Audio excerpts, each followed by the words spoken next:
Well, hello and welcome to Party of Two Cruising. I'm Patrick and got a question for you. You got a cruise booked, you've paid for it, it's 2 days before the cruise, and lo and behold, you end up in the hospital. So you got to cancel that cruise. What do you lose and what are the cancellation policies? We'll be right back in just a second and I'll explain them to you and what happened to us.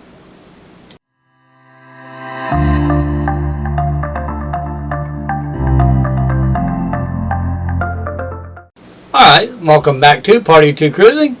And yes, this happened to us on the 26th. We were supposed to go on the Carnival Freedom, but the 24th I ended up in the hospital. So what did I lose? Okay, well I'm going to show you from beginning to end what you lose. And it all goes by pretty much that payoff date. Okay? Alright, so let's just start off with the payoff dates when they're due. So if you're going on this is on Carnival, and I'm sure most of them operate the same way. If you're going on a 2 to 5 day cruise, you have to pay that cruise off up to 76 days again, and you don't lose anything unless it was a non-refundable deposit. If you cancel that cruise 75 to 56 days before it, you're going to lose your deposit. So for example, you put $200 down and you haven't paid that cruise off or anything, you're going to lose that deposit and that cruise is basically wiped out. 55 to 30 days, you're going to lose 50% of the total fare, whichever is greater. Okay, the deposit or 50% of the fare. So if you paid $1,000 per person on that cruise, you just lost $500 per person, or what you put down as a deposit, whichever is greater. So 29 to 15 days, you are going to lose your deposit, or 75% of the total fare, whichever is greater. And 14 days or less, you lose 100% of that total fare, including the deposit. Okay?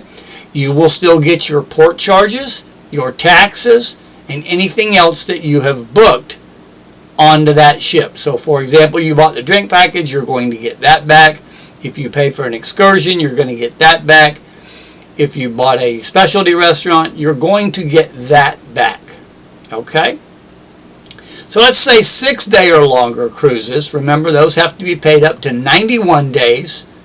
You're not going to lose any fare as long as you cancel it before that payoff date, except on cruises with non-fundable payments.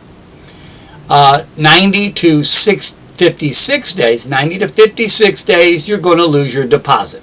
So if you put $500 down or $200 down, that's why I put the minimum down. If it calls for a $200 deposit, I do not put no more than $200 down until that payoff date. But you got to remember, watch your payoff dates or you'll lose the cruise. They'll cancel it on you. So anyway, 55 to 30 days, you're going to lose 50% of the total fare or the deposit, whichever is greater. 29 to 15 days, you're going to lose 75% of the fare or which is greater. And then naturally 14 days or less, you're going to lose 100% of the total fare. And again, that includes your deposit. So if you put $200 down, you still owed $500 per person. You just lost $1,200. Okay? Again, you're still going to get your port charges and taxes back if you paid that. Gratuities, any of that is going to do it. Alright, so let's say that you cancel your cruise. You put, let's just say $200 down. But it was even a non-refundable deposit, like an early saver. They are going to give you the option of losing $50 per person. So you've just lost $100. But they're going to let you take that other part of that deposit and apply it to a future cruise that you must book within 12 months. If you don't book it within 12 months, you're going to lose that deposit as well.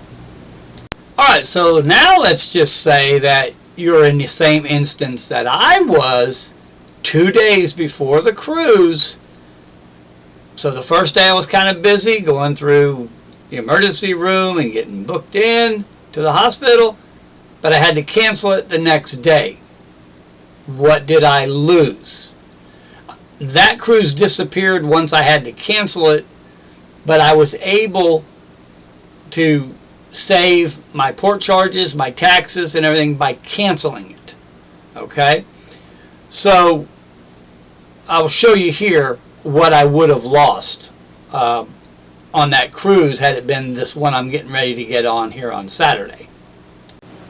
Alright, so let's just say that this was the cruise I was going to go on before I went to the hospital. Okay, so that $465 the day before the cruise, gone. My wife's gone. The port charges and taxes I will get back. Port charges and taxes, so $268.54 I'll get back out of that money.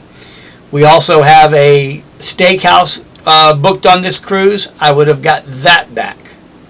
Any excursions I would have got back. I would have lost my $200 onboard credit naturally. That's going to be gone.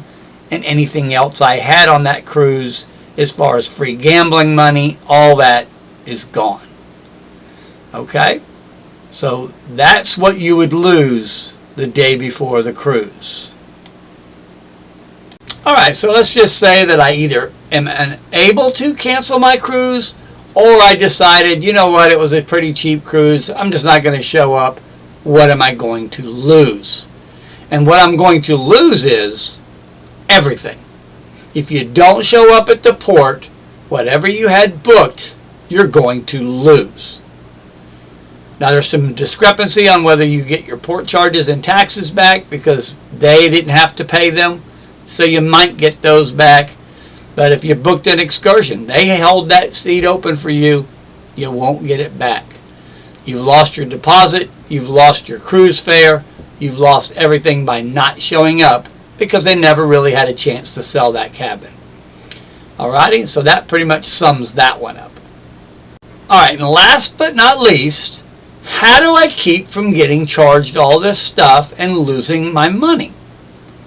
Well, that is before your payoff date. Let's just say you got to reschedule your cruise. Like I might have to schedule one on the Vista come next November because of a wedding. If I have to reschedule it, do that.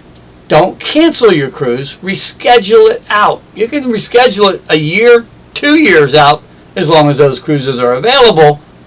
But what you want to do is basically you're moving your cruise. For example, you might want to move to a different ship. That is going to cost you $50 per person.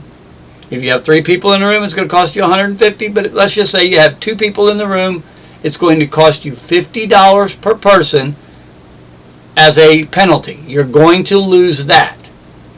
But then they can apply all the rest of your cruise, everything you've paid for, to your other cruise that you're booking. So that's how you save from losing everything. Okay? Now in the event that, say, the cruise line charters that ship, and we've seen that coming out in the last couple of days, I think it's the Panorama that got chartered, they're going to have to give you everything back, every dime that you put into that cruise, and then they're going to give you a whole $50 onboard credit per person, maximum $100 in the cabin back for rescheduling your cruise. That's all well and good if you live in California near Long Beach where that Panorama goes out of, or you live in near Port Canaveral or somewhere here in close in Florida that you're not paying for airfares and all that and have to readjust all that. Alrighty? So pretty much just wanted to show you how to cancel a cruise, but moving it will save you more money. Not showing up costs you everything.